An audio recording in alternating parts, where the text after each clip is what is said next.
Good day and welcome to the Leading with Nice interview series podcast. My name is Matthew Ewell, and you know why you're here. We want to help you inspire others, build loyalty, and get results. So today's guest, I've actually known about probably for maybe on a decade. I've heard his name, and we never crossed paths, but oddly enough, we were kind of in the same neighborhood, and I would always hear about the things he was doing. His name is Curtis Carmichael, and if you've heard about him, don't be surprised because I'm going to read you a bit of his bio in a moment here, and probably you've heard of him because he's intersected in a way of your life, in an area of your life rather. So he's a social entrepreneur, technologist, STEM and hip hop teacher. So definitely I'm going to drop some bars, see what he says later on. Computer programmer, former director of Code Ninjas franchise.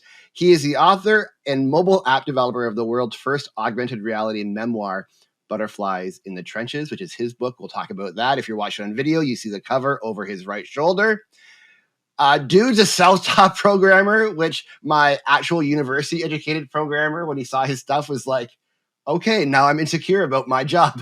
This guy's teaching himself how to program. I don't know what's up. And he also, one of the areas that he really was in my life, in my social feed, is he rode across Canada. He cycled across Canada on the Ride for Promise to raise funds for Promise in Toronto. Now, so a whole other paragraph. We're going to link to his site of his bio because he does so much. One I want to pull out here is he is a dual athlete for the 2021 Multisport World Championships. So yeah, there's that. And I love that. This is my favorite part of his bio. It reads this. So I've just told you all the things he does. And the precursor to that dual athlete is in his spare time, he is a Team Canada dual athlete. I love it. It's like, oh, by the way, in my spare time, I'm still achieving a lot. So I just think it's great. But we're going to talk about a few. We want to do some context, and we're going to talk about a few things that he's doing right now. That, like, if you are a leader, if you are looking to make change, two things: you're going to find inspiration in what Curtis is doing, but also, I guarantee you probably want to connect and partner with Curtis in some way. So, Curtis, welcome to the program, man. Thanks for making time. I know clearly you're a busy guy. Yeah, no. Honestly, it's a privilege. I just want to thank you for the opportunity to be here. Time to discuss and platforms. I'm always appreciative. So thanks for having me out, and I'm excited. Of course. Of course. Also, for those of you who are longtime listeners, a lot of our listeners are in the States and they're spread across North America. I am based in Toronto, specifically Scarborough. Curtis is also a Scarborough kid. So we might get you might hear some Thompson Park references or Albert Campbell Square, folk dance jamboree references. You never know. Yeah. Did you ever do folk dance jamboree, or is that am I way older? I've done it before, but not when I was in Scarborough when I left. Okay. All right. Cool beans. Okay, listen. So the first thing I want to do to give listeners, can you give us some context just around your story? So not a deep dive, but just some high level stuff, a little bit of background of your youth, what led you into the cross country ride, and then the source code and how that led into the Source Code Academy. So to give people the ethos of who you are and what you experienced and why you're here right now today. Definitely. I'd like to start off by saying what my mission statement is, because it'll ground my story. Ever since I was a kid, growing up with a family that came from South America in a small country called Guyana, we landed in Toronto community housing once we got here. We lived in every Toronto community housing neighborhood, from Regent Park to Galloway to Orton Park, all the way to a neighborhood called Cataraqui. So for people who don't know what Toronto community housing is, Toronto community housing is the largest social housing provider in Canada and the second largest in North America, next to New York State. So ever since I was a kid, my mom instilled in me that my mission statement should be no child left behind. So my whole goal in everything I do is I just want to help everyone to realize that we all have the innate power and the gifts to actually make a difference in our lives and our community. So that manifests a lot of different ways. So my origin story, growing up in Scarborough in the Toronto community housing area, I didn't know what was happening, but later on I realized that our neighborhoods are designed that way. They strategically underfunded. Schools are underfunded, high youth unemployment rate, parents working multiple jobs. We have PhDs, but they're not valid here. So it's one of those things where a lot of us kids, if you can't get employed, then the streets employ you. So the streets employed us and gave us an opportunity to, We get some extra money to buy extra food, to buy groceries, to buy braces. I had a friend who bought braces, to pay the light bill, to buy school clothes, to pay to travel and play sports. So that's kind of my upbringing. But as I aged through that, I realized a lot of the village around me, like you said, it takes a village to raise a child. A lot of my mentors weren't only the typical camp counselor, the typical teacher. It was actually people who were on the street that were accessible to me. So a lot of them, my mentors were drug dealers, were former inmates, people who were working multiple jobs, a grandmother who was a grandparent for the whole neighborhood. These kinds of people got me into the literacy, into reading at a young age, and got me into technology at a young age. And I was able to stop selling drugs at a young age due to a guy who actually got incarcerated. The guy who taught me once how to do the streets, he actually got incarcerated and taught me how to read. He gave me books on finances and mental health and STEM education and the future of work at a time of like 2006. So this is before the social media boom. So he was spot on, but he started to let me know that the way they design our schools were set up to go to prison. They stream us into courses below their ability. We'll go into that a bit later. So they deny us all these educational outcomes. So I was able to, with his guidance, fast forward, went to university on an academic athletic scholarship, went to Ontario Tech for a STEM education degree, teaching degree.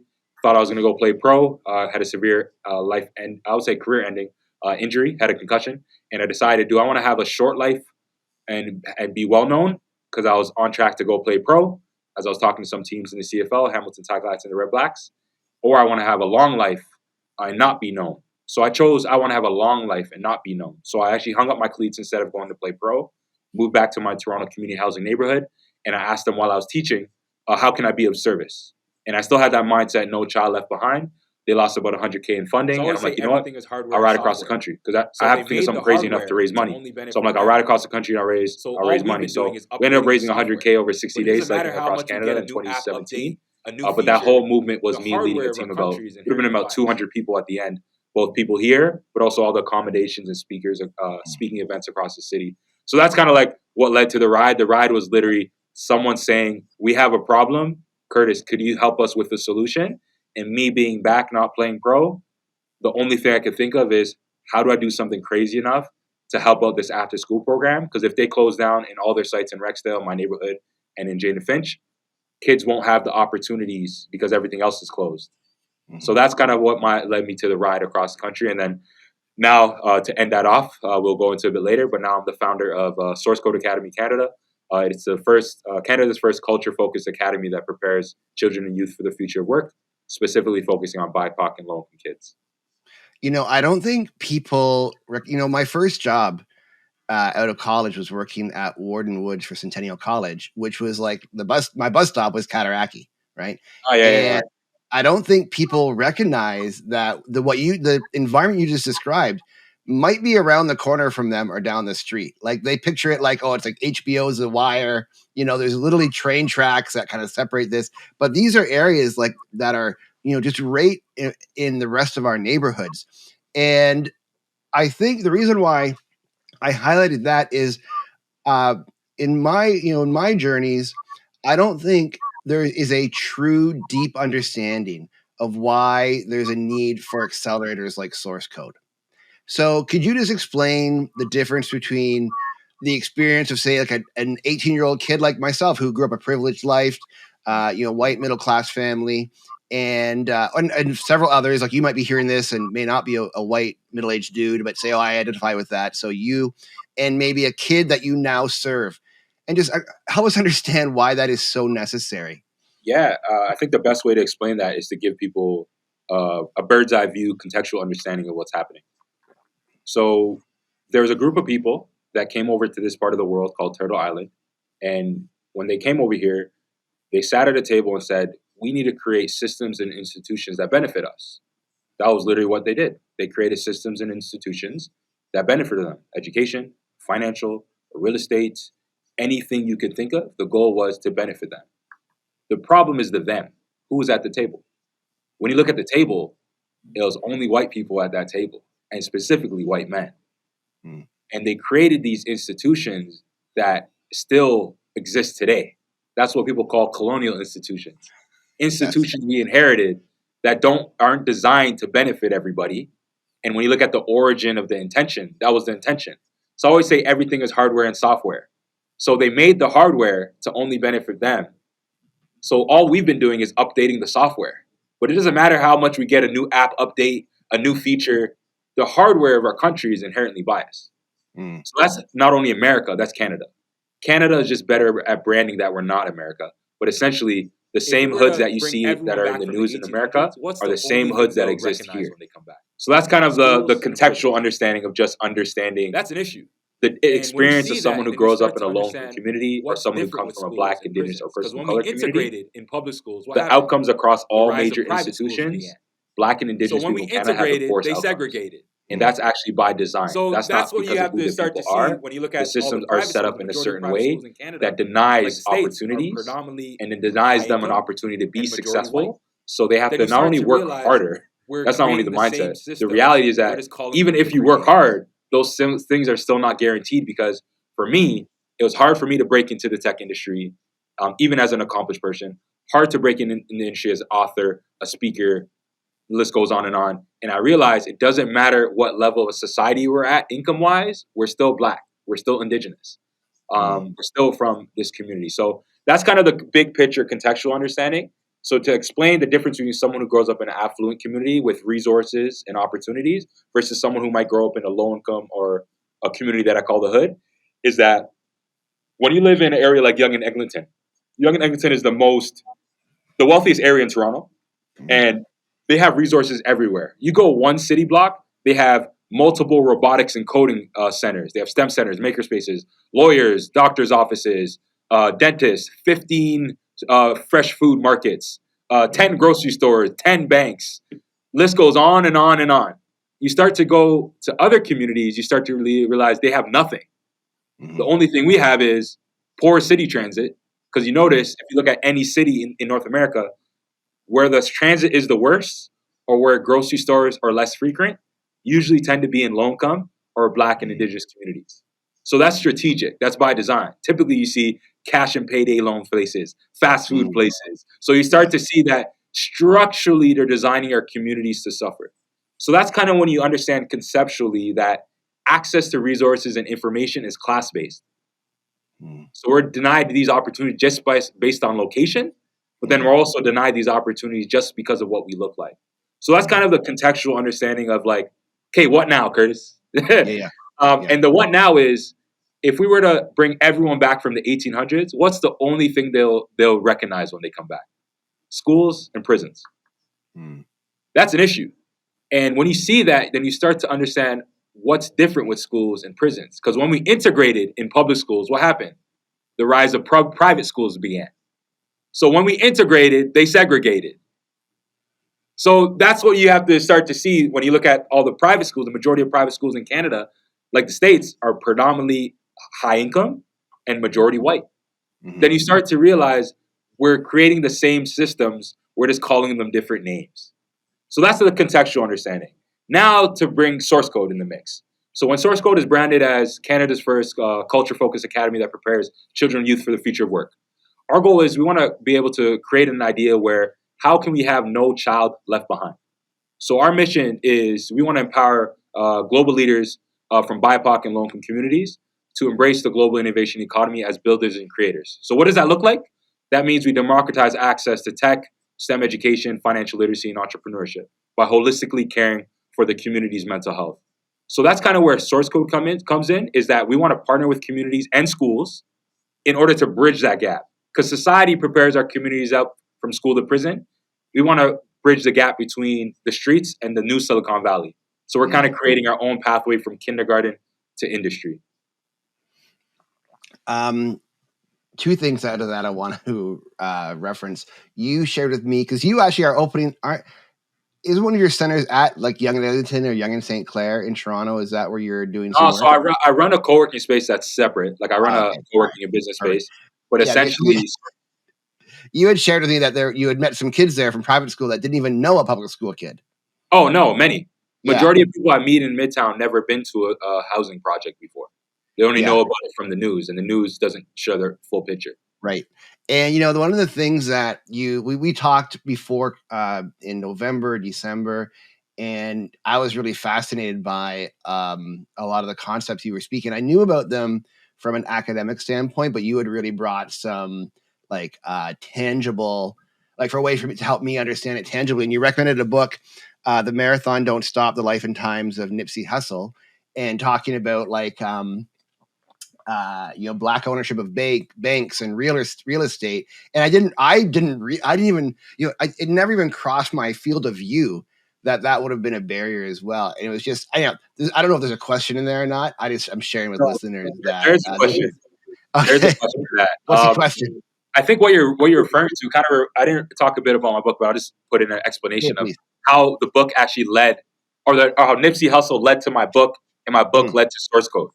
So Nipsey Hussle's story is that he's the best example in the world at elevating the social and economic fabric of a disenfranchised community. He was a former dropout. He got blamed for stealing the computers at the library, and he wasn't even on camera. So they sent him to a last chance education facility. And at this school, opportunities are limited. So he's like, I'm just going to drop out. He dropped out, and he started to do what I learned from a guy who taught me in the streets. He started to get access to books, financial literacy, mental health, the business around music, how to start your own clothing company, how to own real estate, how to start a co-working space, how to prepare for the future. So Nipsey, fast forward, he did pass away at 33, but he was able to have, I think they looked at the number, it was something like over like $200 million in assets. So he owned like multiple real estate all around his community. He had his own co-working space, which was a place for people to build their business, grow their business, get funding for the business, and launch their business. It was in his neighborhood. And then most of his wealth came from music. But he had this concept that was named after his record label, All Money In, No Money Out Records.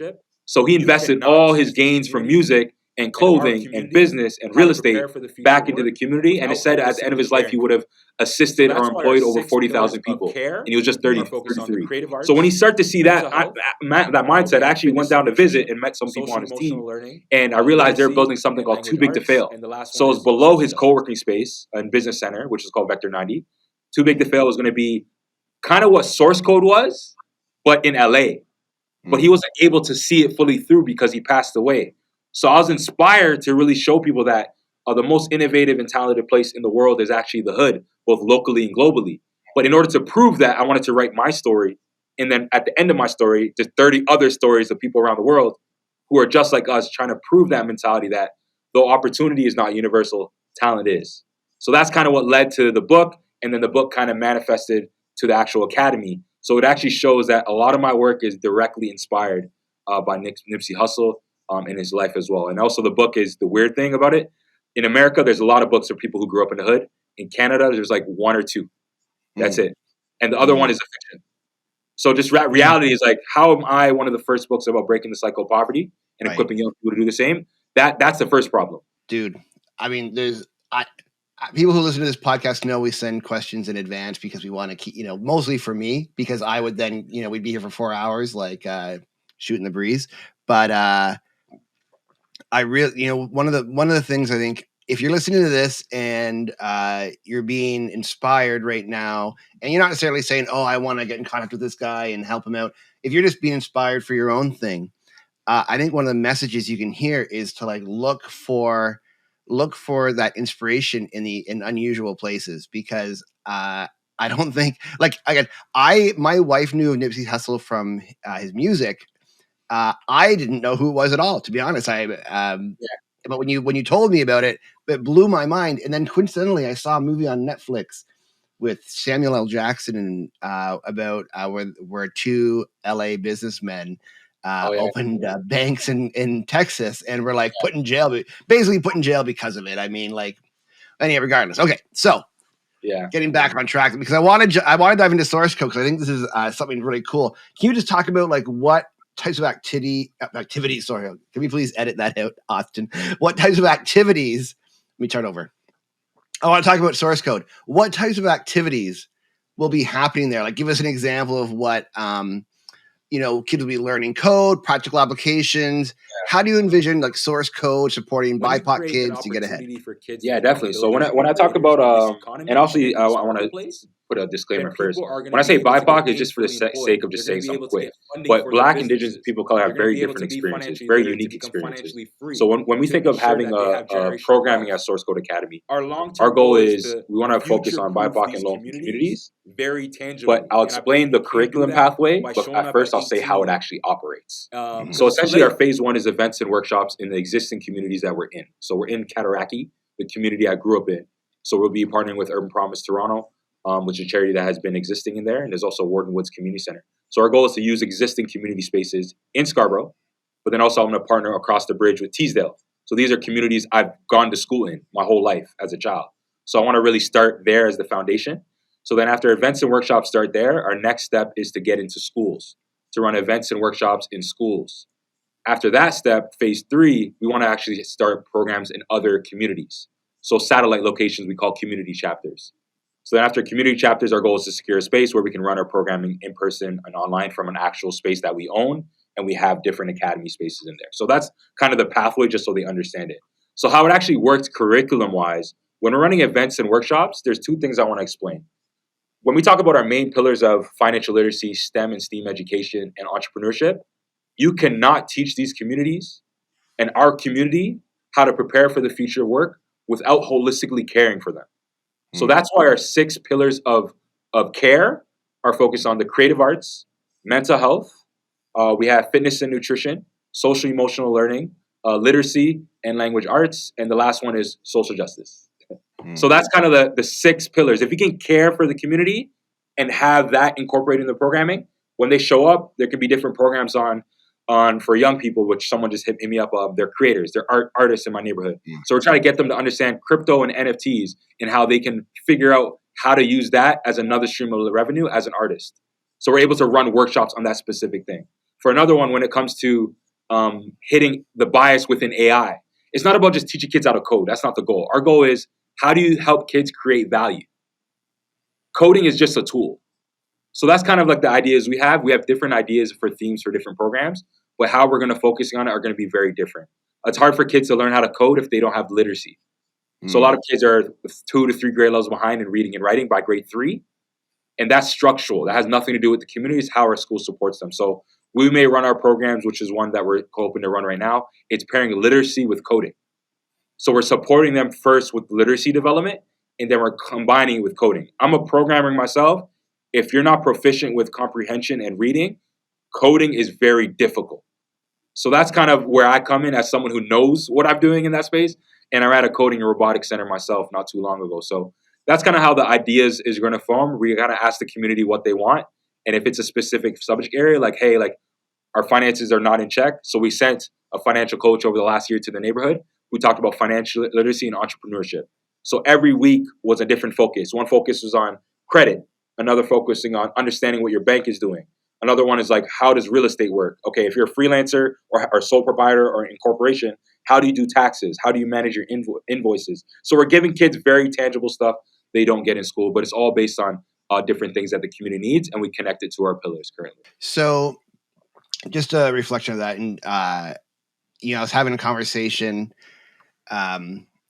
with a friend who is Indigenous, and we were having this exact conversation. They said to me, Matthew, like, I can't get over how often I'm asked, like, about, like, what Indigenous people think. And I'm like, he said, man, like, I can't even tell you what my mom thinks, like, let alone, like, Indigenous people as a whole. And he's working on a national program that is working with a bunch of different tribes across Canada. And he said, like, even like, what we would say, like, Manitoba to Saskatchewan to British Columbia, like, it's just such a huge difference. So I appreciate when you say, like, I use BIPOC just to, like, say a word quickly. And I think if there's one thing you can, if you're listening, if you take away from this, is just the idea that there is like one or a handful of solutions to help individuals, individual groups. Like, you just need to wipe that out and understand that it'll be a lot of work and hard work depending on geographically where you are and the group you're working with. I think that is so, what you said in a reflection. I teach a college course on Tuesday afternoons on communication and presentation. And one of the things that the software the college has that I really appreciate is I can turn off the name so I don't see like who submitted the assignment. And I cannot tell you how blown away I am when I do the markings and then turn the names back on and see the names of the people that did so well. And then like sometimes they don't even show up to class, right? Yeah. And I know because it's not because I'm an evil person, but there would be bias there. If I saw like, oh, like person A's name never comes to class, when I approach their paper, I'm going to have that in my head. And anyhow, that's just a reflection. As you were talking, that made me think of that situation. And just, so the question I would have for others is like, what systems do you have in place that help you remove bias? And then also like paint a broad brushstroke, even if you're trying to be helpful, remove that broad brushstroke from like one group of people and understand that these are individuals in a certain area. Anyhow, there's nobody listen to this podcast to hear my thoughts on this matter, but you got it anyway. So, okay. Again, I really want to help our listeners understand this at like at a level that they can actually use to help them in their work. And so, I just to help to understand how kids in the low income communities that you've worked with, like how are they like I'm sure it's not a build it and they will come scenario. Like how do they get into the programs you're offering, and what is like when we're talking about potential outcome, like what are we actually trying to achieve? Like is it parity? Is it onto the next level of education? Like what is it? Yeah, so the nice part about a mission, like no child behind is no child left behind is very specific. No, to be honest, no education system has that as a mission statement. No. To be honest, if you had a mission statement, last chance education is certainly not in line with that mission that's statement. not usually once you graduate grade 12, it's like good luck. So our mission of No Child Left Behind is very clear. Our long-term mission is we want to build an inclusive world that includes us all. Our institutions that's not their mission statement. So that's kind of our long-term vision. But how that actually looks like is that when you create an opportunity for kids to become builders and creators in this economy and in this marketplace, then people are going to be able to get gainfully employed. They're going to be able to get funding for their businesses. They're going to be able to be financially literate, to become financially free, to ensure that they have generational wealth. Our long-term goal is to future-proof these communities very tangibly. And I believe you can't do that by showing up at 18 because it's too late. Like a lot of these kids, like I lost 20 people at the age of 11. A fourth of them to death by suicide. Half of them to gun violence. The other half were incarcerated and died in prison. So you can't come to a neighborhood living in another community and come in as an expert. You're not an expert. The people who live there are the experts. So any listeners here, it's more of like a reality check for all of us. It's not just me. The neighborhood I grew up in isn't the neighborhood that it still exists today. So I don't come there as an expert, even though I'm from there. I come as in like the kids are now the experts of the day to day. They're there day to day. So my goal is to partner with them, and they respect that because they know me, they know my family, they know I used to do drug dealers when I was a kid. So they understand the nature. So all that to say is, in order to build that world that includes us all, we actually have to ensure no child left behind. And how you do that is working with kids earlier, from kindergarten all the way to grade 12, and you give them the programming that they need to become not only financially free, but also to be holistically cared for. You want to make sure their mental health is in check. Because for me personally, I'm living with PTSD. I've gone through depression and anxiety myself, but they don't have the supports early on. And I would say comparable. People go off to war, come back sick, but they train to go. People live in these communities don't prepare for what they see, and then their mental health isn't normalized as like something's not like that's not okay for people to go through. So, long story short, I think that's a long term goal of No Child Left Behind. And I think that's a mission a lot of us could really believe in. So it's not just like, oh, this is a thing for this community. Because when you say BIPOC and low-income communities, a better word for BIPOC is actually racialized.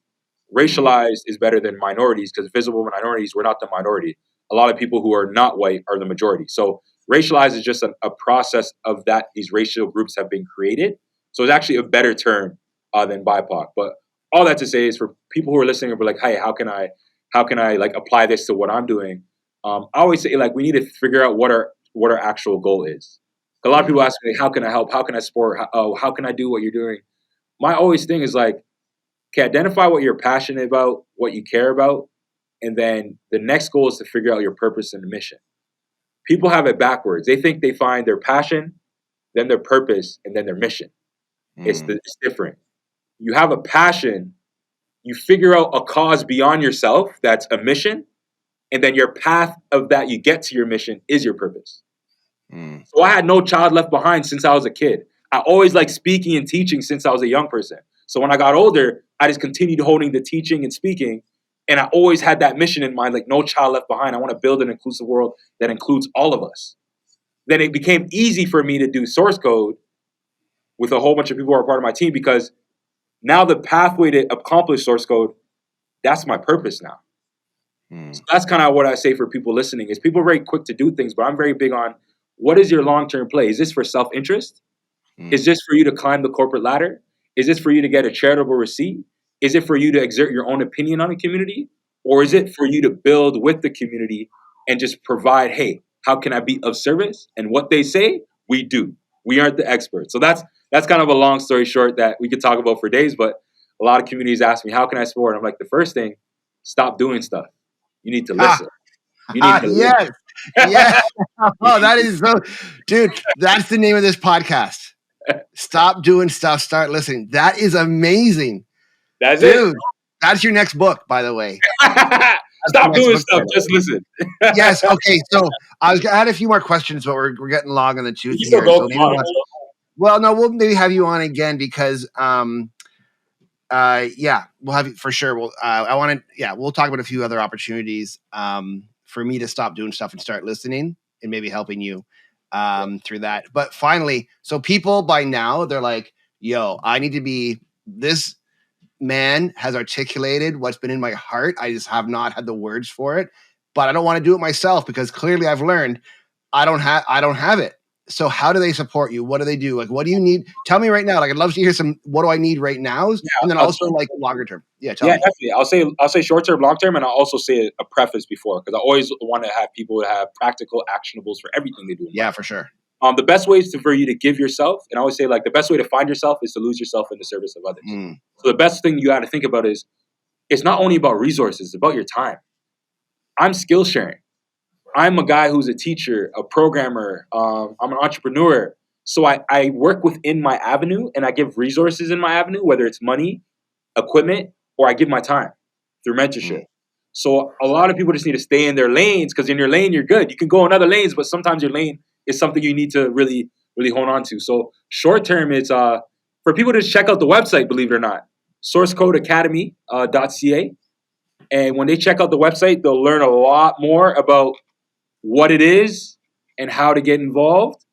So you can type that in, sourcecodeacademycanada.ca. You can see some of our early partners that are part of the project. Some of them we're still articulating what that might be. But a cool part of that would be you see Queen's University, Ontario Tech University, Urban Promise Toronto, Toronto Community Housing. Just had a soft confirmation from Pinball Clemens Foundation. I've done work with Pinball. Pinball is actually, he wrote the foreword of my book as well. And then we're partnered with something called Nifty Kids, which is an NFT crypto project that a large percentage of their funds, once they're successful, is going to be donated to Source Code. So that's go to the website is the first thing. Number two, people are going to be like, oh, can I donate money? No. What I want to say is reach out to me throughout the website. I have another team that might go through it as well. We have a director of strategic partnerships. UFT just reached out and said, hey, we have 20 computers. How can we be of service? They're donating 8 to us and 12 to another indigenous organization. So when we get those 8 desktop computers, because if you're a school or a business or you're connected to a business or a company, you renew your tech equipment every 3 years or every 2 years. So donate those computers, the tablets, the hardware. We can use it. Even if it's broken, my young people can fix it. They know what to do. They're geniuses. So that's one thing. Equipment is number one. Finances, we're trying to figure out how to really handle that right now because our main goal right now is we're focusing on curriculum development and hiring talent. So if you're interested in donating, I'd rather them not donate. You can just go through the website. We actually changed the submission, so you can't donate finances. If you're interested to donate, it sends a submission form where you get in touch with us. So we'll Right. outline to you, and we'll give you an actual outline of our main line item is to hire a full-time director of operations to do programming every day, every week. Because I can't do it. I'm the guy who shakes hands. I'm the guy who makes the connections. I'm the guy who Yep. gets things in the right spot. So that's kind of what our line item right now is, getting money to donating to hire a full-time person, because 5 of us are kind of working part-time on it Right. while we're trying to secure funding and secure more space. So definitely equipment is number 1. Number 2, if you're interested in financial donations, get in touch through the website. And number 3, believe it or not, actually go through the website. A 4th one is just a book plug. If you still need to understand what I mean by these neighborhoods, both locally and globally, in the hood, are the most innovative and talented place in the entire planet, that's a bold statement to say. If you don't believe it, read the book and then call me. If you call me after reading the book, I'll refund you. I'll refund you. I have nothing to lose. The thesis was proved, and I think when you read it, you'll start to understand, like, yo, this is not only Curtis. This is a kid in Malawi. This is a kid in Camden, New Jersey. This is a kid in South London. This is a kid in a small marginalized community in Australia and New Zealand. And you start to see, like, this story of butterflies in the trenches, just to close this off. Butterflies, the only way they can survive is by eating nutrients and minerals from the mud. So that's actually why I called my book Butterflies in the Trenches, because I believe the past is actually the building blocks for our future. This has been amazing. Man, so we'll do something different, something more. It's funny, back in the day, an hour podcast might have been okay because people would have driven to work and back now. Yeah. But now they tell me they're going for walks, right? They go for their evening walk, that they listen to the podcast in like 30, 35 minutes. It's kind of the right amount of time. So a few things I want to thank. Yeah, I'll make sure. sourcecodeacademy.ca. sourcecodeacademycanada.ca is where you need to go. That'll be linked down below for sure in the show notes and in the YouTube video, etc. Curtis, this has been amazing. A few people, I need to thank a few people, but also I've never done this before. If you're listening to this podcast and you like it, I've never asked before, and people come on saying, you're so silly for not asking. Can you please give this a 5-star rating on whatever platform you're listening to? Apparently that helps. We get great without it, but I should ask for it. So please take a few minutes, leave us some love. I'll be forever grateful.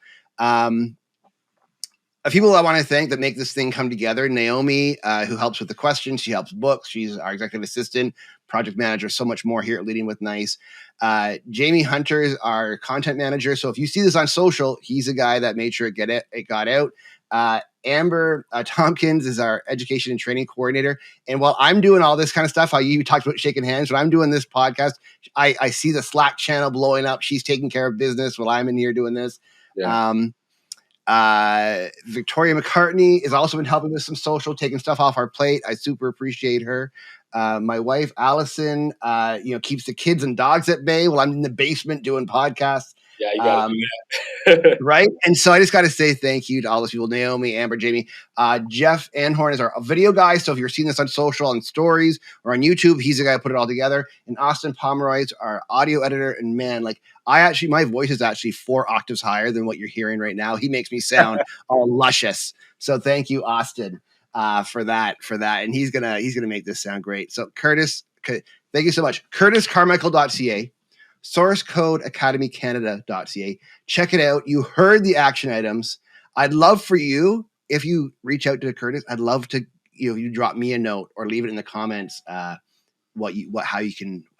or what you see yourself intersecting. Thank you so much for making time for us today. Amazing. Thank you. I'm so happy. Can't wait to listen to it back. This was fun. It's going to be a good one. We'll do it again. Have a great day. All right. Take care.